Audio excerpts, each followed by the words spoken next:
महाराष्ट्र के मंत्री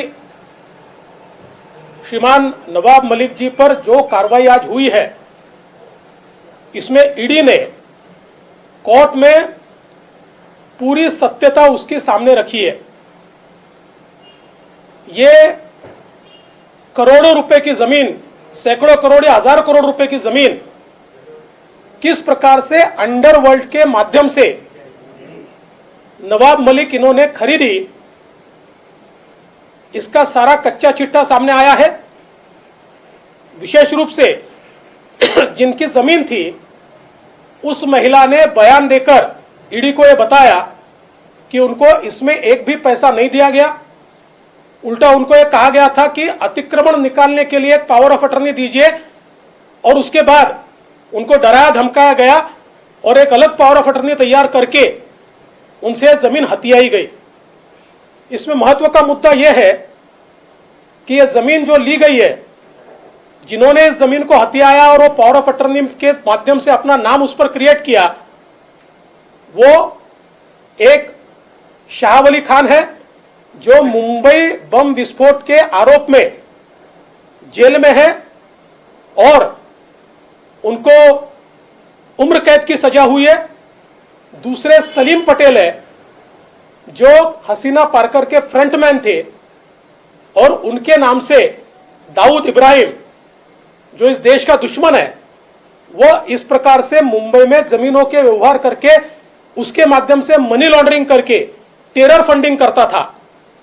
और इस मामले में जब कुछ लिंक्स ये एनआईए को मिले और ईडी को मिले, तो उन्होंने इब्राहिम कास्कर, जो दाऊद इब्राहिम का भाई है, उसको भी अरेस्ट किया।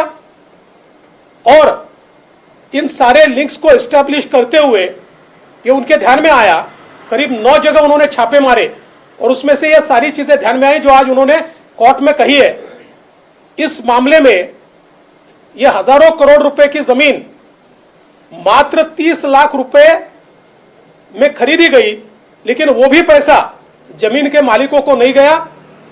और ईडी ने यह भी बताया कि इसमें 55 लाख रुपए ये सीधे हसीना पार्कर को मिले, जो दाऊद की बहन थी और उसका सारा रियल एस्टेट का बिजनेस यहां पर संभाल रही थी।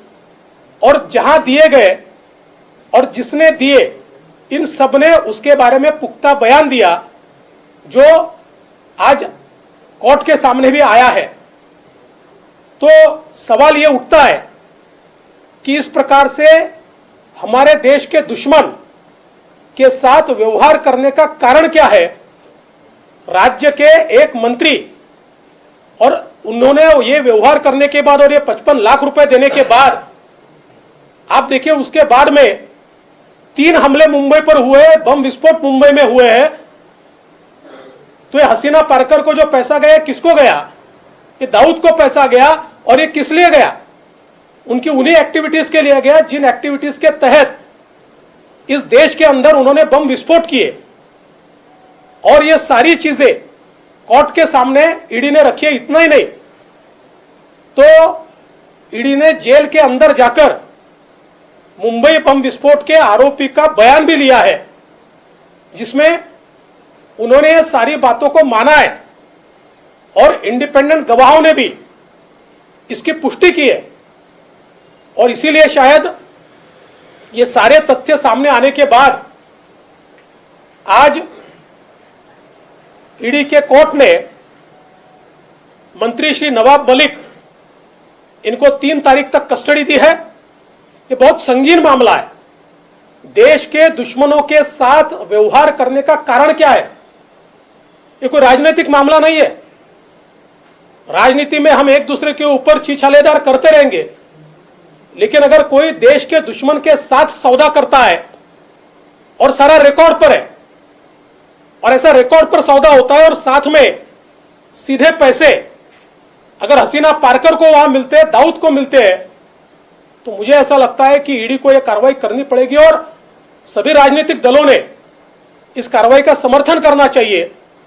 क्योंकि इस प्रकार से अगर अंडरवर्ल्ड के साथ सीधे व्यवहार होते रहेंगे और जो लगातार ये बात कही गई कि पिछले समय दाऊद ने देश के अंदर जितने बम विस्फोट किए, भले ही आईएसआई की मदद से किए होंगे, लेकिन उसका टेरर फंडिंग उसने इंडिया में ही जमा किया और इस प्रकार के डील से ही जमा किया।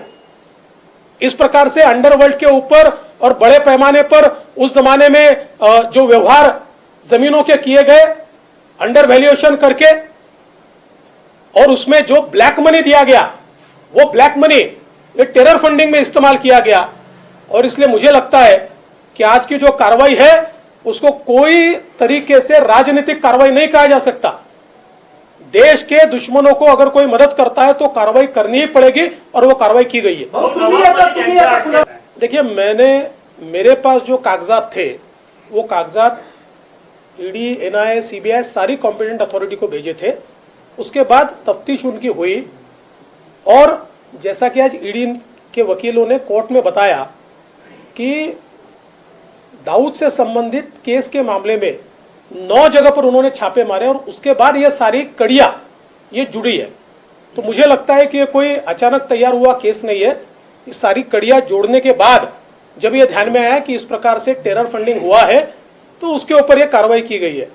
और जहां तक मंत्री इस्तीफा नहीं देंगे ये सरकार ने ली हुई भूमिका है, मुझे इस बात का बहुत दुख है।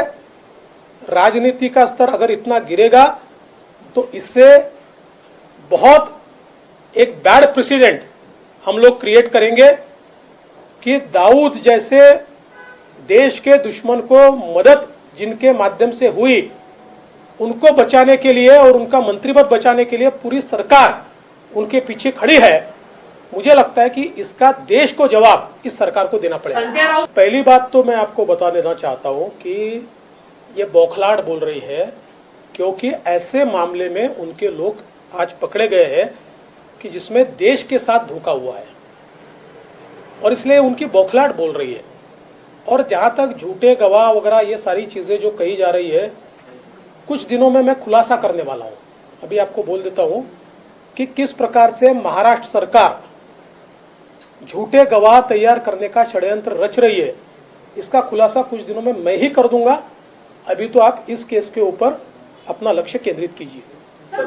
असं आहे की भारतीय जनता पक्षाचं तर मत हे आहे की आम्हाला राजीनामा मागायची वेळच यायला नको। इतका गंभीर आरोप लागल्यानंतर मंत्र्यांनी राजीनामा दिलाच पाहिजे। पण हे नक्कीच आहे की या सरकारचा चेहरा भारतीय जनता पार्टी पूर्णपणे बेनकाब करेल। त्या संदर्भातला भारतीय जनता पक्षाचा जो काही निर्णय असेल तो आमचे अध्यक्ष चंद्रकांत दादा पटेल घोषित करतील।